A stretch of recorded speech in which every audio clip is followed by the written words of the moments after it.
এটা কঠিন তো কঠিন বিচার হবে। কেউ অন্যায় করলে সেটা আইন দেখবে। ওদিন রাত্রে চুরি করছে কিনা আমি জানি না।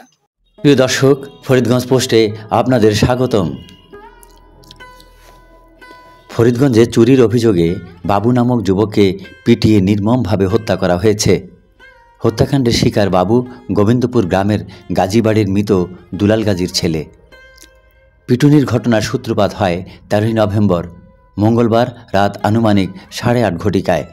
গ্রামের পাকা সড়কে গাছের সাথে বেঁধে রাখা বাবুকে মুমূর্ষু অবস্থায় ফরিদগঞ্জ থানার এসআই জাহাঙ্গীরের নেতৃত্বে সঙ্গীয় পুলিশ উদ্ধার করে ফরিদগঞ্জ উপজেলা স্বাস্থ্য কমপ্লেক্সে নিয়ে যান। শারীরিক অবস্থার চরম অবনতি দেখে ডাক্তার তাকে রেফার করেন। পরদিন ঢাকা মেডিকেল কলেজ হাসপাতালে বাবুকে ভর্তি করা হয়। সেখানে অবস্থার অবনতি ঘটলে স্বজনরা তাকে নিয়ে যান একটি প্রাইভেট হাসপাতালে। চিকিৎসারত অবস্থায় 27 নভেম্বর বাবুর মৃত্যু হয়। পোস্টমর্টেম শেষে 28 নভেম্বর বিকেলে বাবুর মরদেহ নেওয়া হয় গাজীবাড়িতে। মরদেহ পৌঁছার পর স্বজনরা কান্নায় ভেঙে পড়েন। একমাত্র ছেলে বাবুকে হারিয়ে বাকরুদ্ধ হয়ে পড়েন বাবুর মা শাহিদা বেগম। বাতাস ভারী হয়ে ওঠে বোনের আহাজারিতে। আমার মায়ের কলজে ভাবে খালি করছে আল্লাহ রে, আমি বাপু হারা হইলাম, ভাইও হারা হইলাম রে। বাবুর বোন দাবি করেন, জালের লোক একটু সম্পদ লইয়া সমস্যা হয়েছে। আমি দেড় কহা সম্পদ কিনছি, আমারে স্ট্যাম্প করে দিছে, আমার সম্পদটা কালা করে দেয় না। তারপরে আমার লগে সকালে একটু গঞ্জাম গেছে, যে ওলা আমার ভাইয়ের খুন করছে ওলা স্ট্যাম্প করে দিচ্ছে, যে জালে স্ট্যাম্প করে দিচ্ছে সেই জালও আছে। গাঞ্জাম হইছে আর এটি সব সকালেই মিথ্যা গেছে। আমার ভাইয়ে বাইতেছে 2-3 জন খারাপ একটা ভাষা দিয়ে আমার লগে কথা কইছে। হাবিবে সাদাতে আমার মার লগে খারাপ কথা কইছে। মজ্জা আমার ভাইয়ে ডাক দিছে কয়টা কি রকলি তোরা আমার সামনে বাইরে কিছে ঘর হাম দিয়া বাইরে খুন করবে, এটি হইছে মেন কাহিনী। এখন মায়ের সুতা দিয়া মানুষ ইয়ানো বাইরে টান দিয়ে ঘর বাইরে হালাইছে।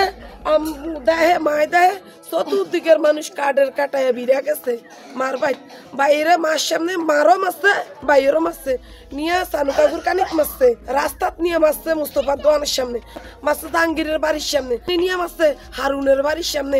হারুনের ভাই আক্তার এসো আমার ভাইয়েরে আর বাস্তুরোলা রিয়াদে হামনার হোলা সহেলে আমার ভাইয়েরে হাবিবে ফরিদে জয়নালে মজ্জায় শুরুতে আমার ভাইয়েরে সমস্ত শরীর ডেকা দিয়া চুরি দিয়া খুন করছে কুবিয়া খুন করণের পরে আমার ভাইয়েরে আতুরা দিয়া সারা অঙ্গ বাইয়া আমার ভাইয়ের অংশ কিছু রাহে না স্যার।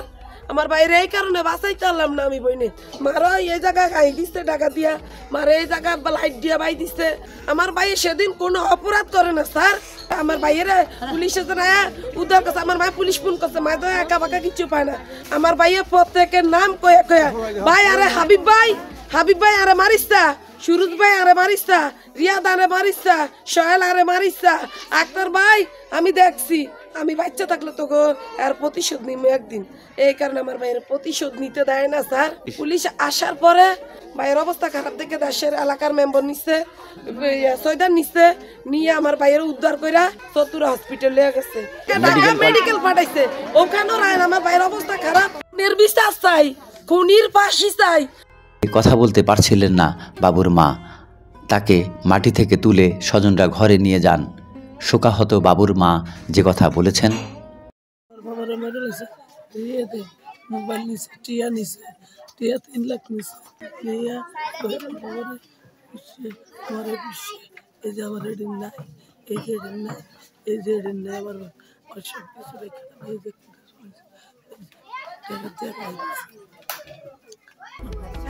বাবুর স্ত্রী ও 2 সন্তান রয়েছে। সন্তান কোলে নিয়ে নির্বাক হয়ে বাড়িতে ঘুরছিলেন স্ত্রী কুলসুমা বেগম। জানতে চাইলে তিনি বলেন, তখন লোক বেশি ছিল, সে অনেকগুলো ছেলে আসছে, আইসা মারছে, টাইনা নিয়ে গেছে। আমরা আটকানোর চেষ্টা করছি, পুরুষ মানুষ হলে তো আমরা 2-3টা মহিলা পারি না। আমার শাশুড়িরও মারছে। আমার বিয়ে 10 বছর হয়েছে। আমার স্বামীর লোক আমার সম্পর্ক ভালোই আছিল। অন্যায়ভাবে মারছে, কোনো অপরাধ তো করে নাই সেদিন। আমার 2টা ছেলে, বড়টা বয়স 7 বছর, ছোটটা 9 মাস। জামাতার নির্মম মৃত্যুতে মেয়ে ও 2 নাতি নাতনির ভবিষ্যৎ নিয়ে চিন্তায় অস্থির বাবুর শ্বশুর বলেন, স্যার গো আমি কি জবাব দিয়ে মহাকরে গো, মাথা সাথে ধরবো কে, ওরাই বাবারা ওরা জীবনের মধ্যে এতি বই গেল গো স্যার, গো আর কার হলো না গো।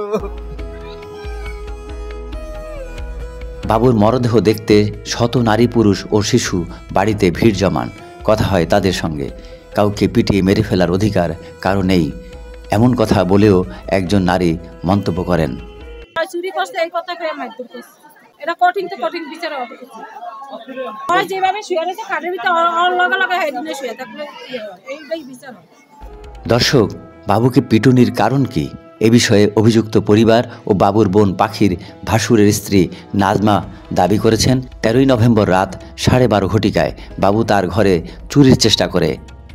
তিনি বলেন, নাম হয়েছে নাজমা, আমার স্বামীর নাম হয়েছে জাহাঙ্গীর আলম। 12:50 আমার ঘরে ঢুকছে, মঙ্গলবার 13 তারিখে ঢুকছে। তো এরপরে আমি বাইরেতে নাইছে দেখি আমি দরজা টান দিয়ে ঠিক আমাদের দরজা দিয়ে খোলা, আমি দিয়ে আমার স্টাইল আলমারির কাছে সে গেছে, শ্বশুর করে সিকিউরিটি হয়েছে আমার ছেলে আবার এই রুমে, আমি একা এই রুমে, আমার স্বামী তো নাই, মারা গেছে মৃত্যু। আমার ছেলে তরাতরি দশটা সে জাকা দিয়ে সরে গেছে গিয়া। তারপরে তো লগে পাবলিকের চতুর্দিকে শুনছে, পাবলিকে শুনছে, শুননা যখন চোর ঢুকছে আমার বাড়ি, চোর ঢুকছে করে পাবলিকে শুনছে, সুদ্ধা হয়ে গেছে গিয়া। পাবলিকে জায়গা জায়গাতে নাইয়া, এই জায়গা জায়গাতে মানুষ আইয়া তার গণপিটানি দিছে। প্রতিবেশী শাহ আলম গাজীর স্ত্রী তাসলিমা আক্তার বলেছেন, স্বামীর নাম হচ্ছে শাহ আলম গাজী, আমার নাম হচ্ছে তাসলিমা। এইদিকে তো স্যার মারামারি হয় না, এইদিকে চোর করে মানে ধরছে, আরে ধরার পরে সুইটা ওইদিকে গেছি গা, ওইদিকে পাবলিকে সিকিউর বাকর হই না, জনগণে আইছে আর কি। এই তো হুরান কা চোর, আর তো পুরা নতুন না, নতুন চোর হইলে ছায়া দিতে তো মানুষের অনেক বিরক্ত করছে। বিরক্তের কারণে তো মানুষের যায় ঝামেলা করে ওরে ধরছে, ধরার পরে যেতে যে 2 হালকা পাতলা দিছে। এইখানে ওই দিন রাত্রে কয়টার সময় বাবু ঢুকছিল? আমি তো স্যার জানি না, 11:30 না 12টা হইব, এমন হইবই। 13ই নভেম্বর কত ঘটিকায় চুরি ও বাবুকে পিটুনির ঘটনা ঘটেছে, এ নিয়ে সৃষ্টি হয়েছে ধূম্রজাল। বাবুর পরিবার ও অভিযুক্তদের দাবিকৃত সময়ের সঙ্গে মিল খুঁজে পাওয়া যাচ্ছে না। এদিকে সংশ্লিষ্ট ওয়ার্ড মেম্বার মোশাররফের বক্তব্য থেকেও ওই দিন চুরির চেষ্টা হয়েছে কিনা ও সমস্ত ঘটনার সময় নিয়ে প্রশ্ন উঠেছে। তিনি যে কথা বলেছেন, বাবুকে যেদিন মারধর করা হলো ঘটনা হয়েছে রাত্রে 9:30 বাজে। ঘটনাস্থলে পুলিশ আসছে এবং বিভিন্ন ওয়ার্ডের মেম্বারগণ আসছে, লোকজন আসছে। আমি আসলে কিছুই জানি না। আমি জানছি রাত্রে 2টা বাজে যখন ওরা আমার বাড়িতে লোকজন পাঠায়া ওখানে আমাকে খবর দিয়ে নিয়েছে। নেওয়ার পরে আমি সেখানে গেলাম, কথা বললাম। সেখানে গিয়ে এখানে কি হয়েছে পরে বললো যে বাবু চোরাকে এখানে ধরা হয়েছে, গণদোলাই দেওয়া হয়েছে। ওরা আমাকে বললো যে আপনি আমাদের সাথে চলে, ওকে চতুরা মেডিকেল নিয়ে যাব। সেখানে ওনাকে রাখা হয় না। তারপরে আমি চাঁদপুর সদরে নিয়ে গেলাম, সেখানে তাদের গার্ডিয়ান কেউ ছিল না। আমি সেখানে গিয়ে তাকে এমার্জেন্সি ডাক্তার দিয়ে আমি ট্রিটমেন্ট করাইলাম। করানোর পরে ওরা বলছে যে ওখানে তাকে রাখবে না। তারপরে আমি তাকে ঢাকা পিজিতে পাঠাইলাম সরকারি অ্যাম্বুলেন্স করে। এটুকুই আমি জানি, এর বাহিরে আমি কিছুই জানি না। ওখানে কিছুক্ষণ আগে একজন ব্যক্তি বলছে ওই দিন রাত্রে বাবু চুরি করে নাই। বাবু এর আগে চুরিদারি করেছে, কিন্তু ওই দিন রাত্রে করে নাই। সেটা আমি বলতে পারবো না। ওদিন রাত্রে চুরি করছে কি না আমি জানি না, যেহেতু আমি ঘটনা হয়েছে রাত্রে 9:30 বাজে, আমি রাত্রে 2টা বাজে আমি সেখানে গেছি।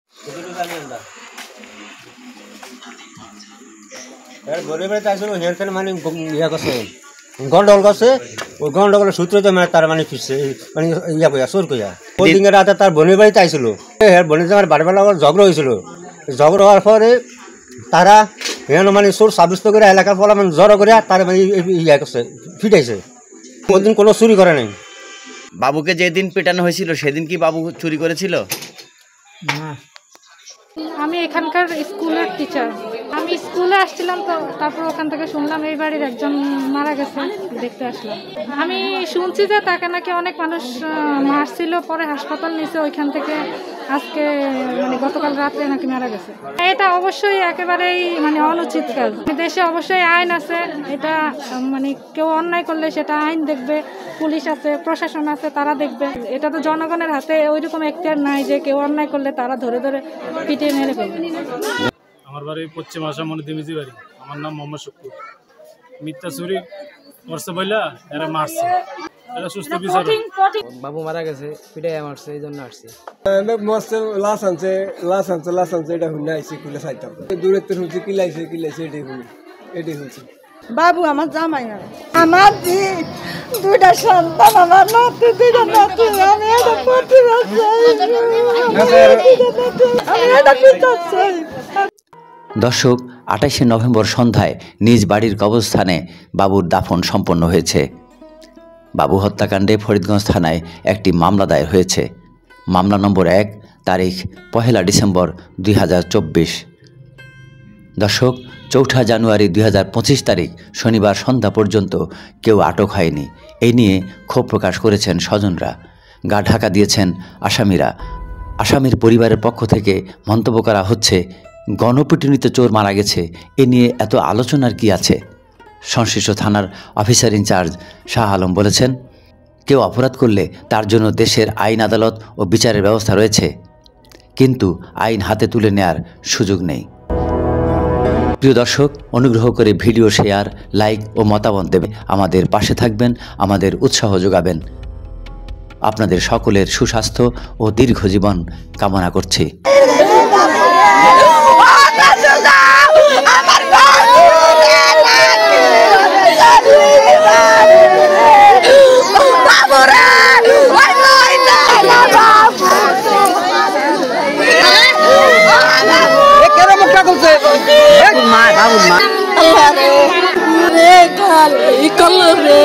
আমার